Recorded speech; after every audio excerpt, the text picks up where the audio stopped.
I have a confession to make. But first, I want you to make a little confession to me. In the past year, I want you to just raise your hand if you've experienced relatively little stress. Anyone? How about a moderate amount of stress? Who's experienced a lot of stress? Yeah, me too. But that is not my confession. My confession is this: I am a health psychologist, and my mission is to help people be happier and healthier. But I fear that something I've been teaching for the last 10 years is doing more harm than good, and it has to do with stress. For years, I've been telling people stress makes you sick. It increases the risk of everything from the common cold to cardiovascular disease. Basically, I've turned stress into the enemy. But I've changed my mind about stress, and today, I want to change yours. Let me start with the study that made me rethink my whole approach to stress. This study tracked 30,000 adults in the United States for 8 years, and they started by asking people, how much stress have you experienced in the last year? They also asked, do you believe that stress is harmful for your health? And then they used public death records to find out who died. Okay. Some bad news first. People who experienced a lot of stress in the previous year had a 43% increased risk of dying. But that was only true for the people who also believed that stress is harmful for your health. People who experienced a lot of stress but did not view stress as harmful were no more likely to die. In fact, they had the lowest risk of dying of anyone in the study, including people who had relatively little stress.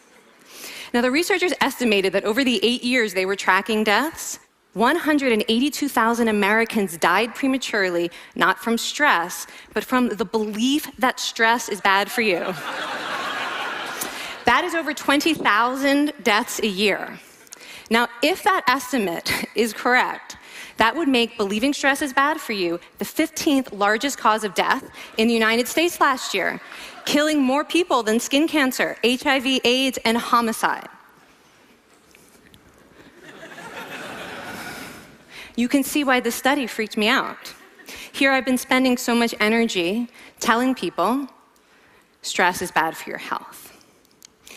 So this study got me wondering, can changing how you think about stress make you healthier? And here the science says yes. When you change your mind about stress, you can change your body's response to stress.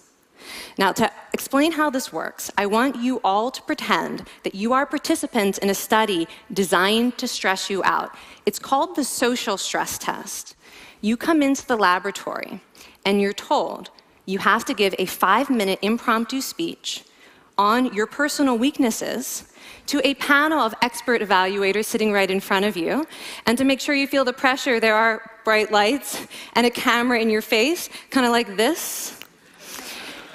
And the evaluators have been trained to give you discouraging nonverbal feedback, like this.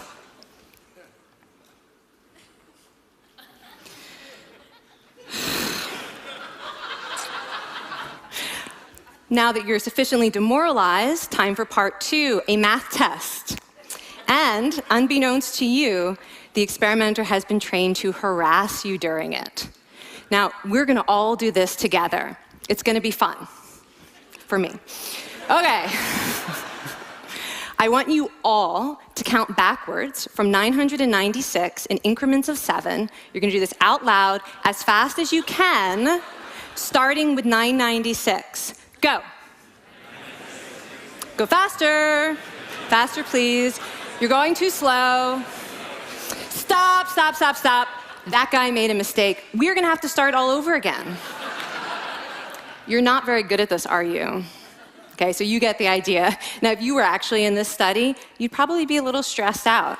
Your heart might be pounding, you might be breathing faster, maybe breaking out into a sweat. And normally we interpret these physical changes as anxiety or signs that we aren't coping very well with the pressure. But what if you viewed them instead as signs that your body was energized, was preparing you to meet this challenge? Now, that is exactly what participants were told in a study conducted at Harvard University. Before they went through the social stress test, they were taught to rethink their stress response as helpful. That pounding heart is preparing you for action. If you're breathing faster, it's no problem. It's getting more oxygen to your brain. And participants who learned to view the stress response as helpful for their performance, well, they were less stressed out, less anxious, more confident. But the most fascinating finding to me was how their physical stress response changed. Now, in a typical stress response, your heart rate goes up and your blood vessels constrict like this. And this is one of the reasons that chronic stress is sometimes associated with cardiovascular disease. It's not really healthy to be in this state all the time. But in the study, when participants viewed their stress response as helpful, their blood vessels stayed relaxed like this. Their heart was still pounding, but this is a much healthier cardiovascular profile. It actually looks a lot like what happens in moments of joy and courage. Over a lifetime of stressful experiences, this one biological change could be the difference between a stress-induced heart attack at age 50 and living well into your 90s. And this is really what the new science of stress reveals, that how you think about stress matters. So my goal as a health psychologist has changed. I no longer want to get rid of your stress. I want to make you better at stress. And we just did a little intervention. If you raised your hand and said you'd had a lot of stress in the last year, we could have saved your life. Because hopefully the next time your heart is pounding from stress, you're going to remember this talk, and you're going to think to yourself, this is my body helping me rise to this challenge. And when you view stress in that way, your body believes you, and your stress response becomes healthier. Now, I said I have over a decade of demonizing stress to redeem myself from. So we are going to do one more intervention. I want to tell you about one of the most underappreciated aspects of the stress response. And the idea is this: stress makes you social. To understand this side of stress, we need to talk about a hormone, oxytocin. And I know oxytocin has already gotten as much hype as a hormone can get. It even has its own cute nickname, the cuddle hormone, because it's released when you hug someone. But this is a very small part of what oxytocin is involved in. Oxytocin is a neurohormone. It fine-tunes your brain's social instincts. It primes you to do things that strengthen close relationships. Oxytocin makes you crave physical contact with your friends and family. It enhances your empathy. It even makes you more willing to help and support the people you care about. Some people have even suggested we should snort oxytocin to become more compassionate and caring. But here's what most people don't understand about oxytocin. It's a stress hormone. Your pituitary gland pumps this stuff out as part of the stress response. It's as much a part of your stress response as the adrenaline that makes your heart pound. And when oxytocin is released in the stress response, it is motivating you to seek support. Your biological stress response is nudging you to tell someone how you feel instead of bottling it up. Your stress response wants to make sure you notice when someone else in your life is struggling so that you can support each other. When life is difficult, your stress response wants you to be surrounded by people who care about you. Okay, so how is knowing this side of stress going to make you healthier? Well, oxytocin doesn't only act on your brain, it also acts on your body. And one of its main roles in your body is to protect your cardiovascular system from the effects of stress. It's a natural anti-inflammatory. It also helps your blood vessels stay relaxed during stress. But my favorite effect on the body is actually on the heart. Your heart has receptors for this hormone. And oxytocin helps heart cells regenerate and heal from any stress-induced damage. This stress hormone strengthens your heart.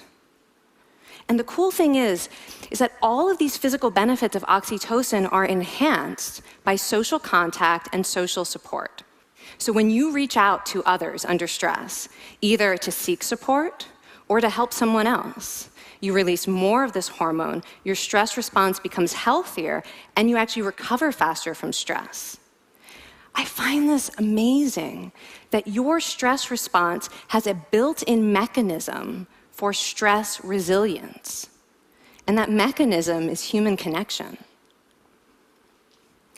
I want to finish by telling you about one more study. And listen up, because this study could also save a life. This study tracked about 1,000 adults in the United States, and they ranged in age from 34 to 93. And they started the study by asking, how much stress have you experienced in the last year? They also asked, how much time have you spent helping out friends, neighbors, people in your community? And then they used public records for the next 5 years to find out who died. Okay, so the bad news first. For every major stressful life experience, like financial difficulties or family crisis, that increased the risk of dying by 30%. But, and I hope you are expecting a but by now, but that wasn't true for everyone. People who spent time caring for others showed absolutely no stress-related increase in dying, 0. Caring created resilience.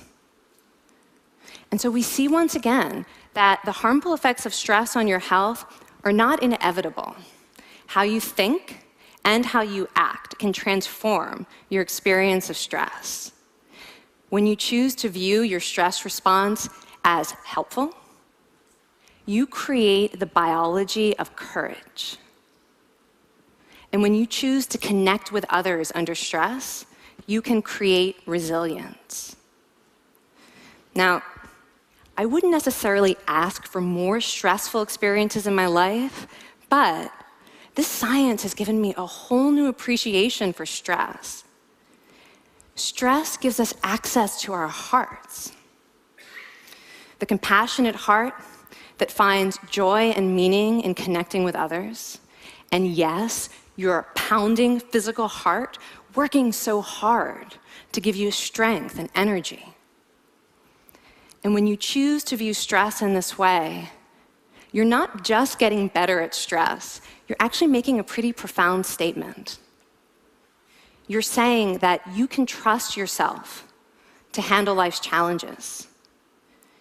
And you're remembering that you don't have to face them alone. Thank you. Thank you.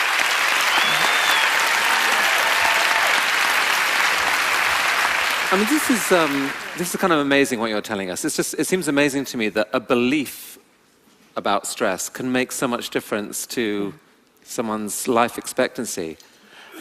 How would that extend to advice? Like if someone's making a lifestyle choice between, say, a stressful job and a non-stressful job, does it matter that which way they go, that it's equally wise to go for the stressful job so long as you believe that you can handle it in some sense? Yeah, and one thing we know for certain is that chasing meaning is better for your health than trying to avoid discomfort. And so I would say that's really the best way to make decisions, is go after what it is that creates meaning in your life, and then trust yourself to handle the stress that follows. Thank you so much, Kelly. Thank you. It's really cool.